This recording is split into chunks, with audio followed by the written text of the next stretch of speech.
राजू खानानी मां सिंधियाना news network जे reporter इमदाद अली निज़ामानी मूजिब सिंध जे वॾे वज़ीर सैयद मुराद अली शाह चयो आहे त वफ़ाक़ी हुकूमत वर्ल्ड बैंक जे सहकार सां 1980 में left bank out fall drain LBOD ठाही, जंहिं जी खोटाई सां कुदरती आबी गुज़रगाहूं बंदि थी वयूं, जंहिं जे नतीजे में बदीन मीरपुर ख़ासि सांगड़ शहीद बेनज़ीराबाद जो ज़मीन ॿोॾ सबबि पाणी हेठि अची वयूं।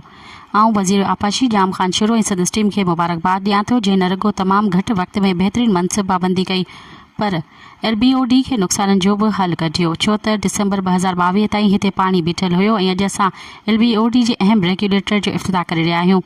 हुन चयो त उन में 2500 क्यूसिक जो अंडरपास ऐं 4000 क्यूसिक जो रेगुलेटर ठाहियो वियो आहे, जंहिंसां इनशाअल्लाह इन्हनि समूरनि इलाइक़नि खे रिलीफ मिलंदो ऐं इहो मसइलो मुस्तक़िल हल थी वेंदो।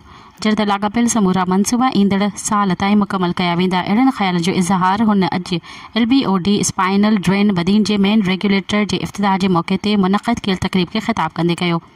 हुन चयो त शहीद मोहतरमा बेनज़ीर भुट्टो जी निशानदेही ते वापडा वारनि एतिराफ़ कयो त हुननि खां LBOD जी डिज़ाइनिंग ते ग़लती थी आहे। हुन चयो त शहीद बेनज़ीराबाद सांगड़ बदीन ऐं थर पार्क जा माण्हू इन ग़लती खे भोॻे रहिया आहिनि ऐं जॾहिं 2011, 2012, 2020 ऐं ख़ासि करे 2022 में ॿोॾ आई त उन्हनि इलाइक़नि जी अवाम मुतालबो कयो त इन ग़लती खे दुरुस्त कयो वञे।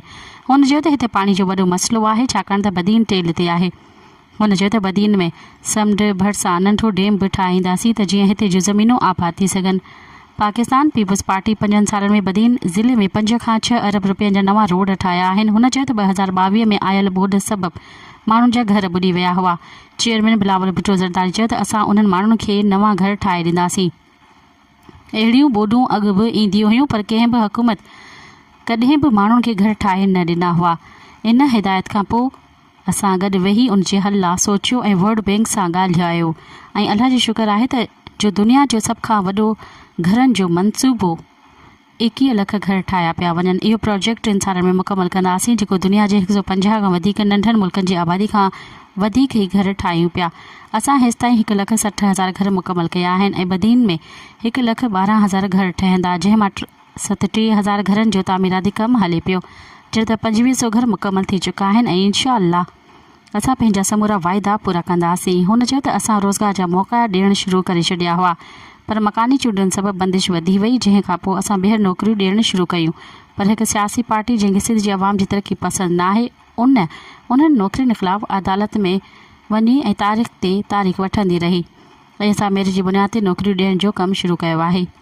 उहे भर्तियूं महीननि में न पर ॾींहंनि में शुरू करे रहिया आहियूं। हुन बदीन ज़िले जी आवाम खे मुबारकबाद ॾींदे चयो त लवारी शरीफ़ में जल्द सूफ़ी यूनिवर्सिटी ठाही वेंदी जिते मॉडर्न साइंस पढ़ाई वेंदी। हुन चयो त पाकिस्तान पीपुल्स पार्टी अवाम सां सदन ॾुख ऐं सुख में गॾु आहे ऐं सदन दर्द असांजो दर्द आहे। हुन चयो त इनशाअल्लाह अवाम पंहिंजे वोटनि जी ताक़त ज़रिए चेयरमैन बिलावल भुट्टो ज़रदारी खे पाकिस्तान जो वज़ीर आज़म बणाईंदो। इन ई मौक़े ते जाम ख़ान शोरे MNA मीर ग़ुलाम अली टालपुर, अरबाब अमानुल्लाह, मीर अल्लाह बख्श टालपुर, हाजी मोहम्मद रमज़ान चांडियो, ताज मोहम्मद मल्ला, हाजी रसूल बख्श चांडियो, साईं बख्श जमाली, पीर नूरुल्लाह कुरैशी, पीर अमजद शाह सिद्दीकी, बीबी यास्मीन शाह, तंज़ीला उम्मे हबीबा, मीर इरफान टालपुर ऐं ॿिया पिणु मौजूदु हुआ।